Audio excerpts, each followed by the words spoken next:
pour pouvoir ouvrir d'une manière officielle la télé.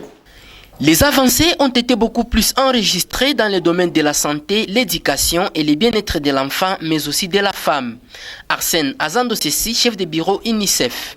Nous n'avons pas connu de cas de polio depuis le début du programme, et ça c'est une avancée notoire dans le cadre de la santé. Dans le cadre de l'eau potable, vous savez que nous sommes dans une zone endémique au choléra. Les épidémies sont mieux contrôlées. Bien entendu, il reste un certain nombre de défis. Dans le secteur de l'éducation, nous avons connu des avancées notoires dans le cadre de la campagne Back to School. Nous amenons plus d'enfants. Nous faisons en sorte que les enfants ne restent plus en dehors de l'école. Dans le cadre de la protection, vous avez dû l'entendre, un certain nombre d'avancées, surtout la dynamique des enfants qui sont en conflit avec la loi. Malgré ces avancées, les défis ne sont pas à négliger, a souligné le numéro 1 de l'UNICEF dans la province du Sud Kivu. Un défi majeur, c'est la réinsertion durable des enfants. Et nous avons le taux de mortalité aujourd'hui le plus élevé de la République, et ça c'est le premier défi.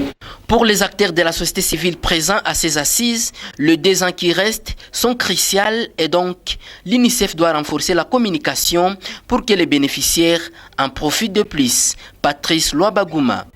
Il est important et essentiel d'ailleurs qu'on puisse plus renforcer la communication entre les acteurs au sein de ce programme, de manière que nous puissions arriver à atteindre les objectifs que ce programme s'était assigné à la fin, donc dans 2 ans. Disons que les représentants de plusieurs structures, dont la santé, l'éducation, la magistrature et bien d'autres, ont pris part à ces assises.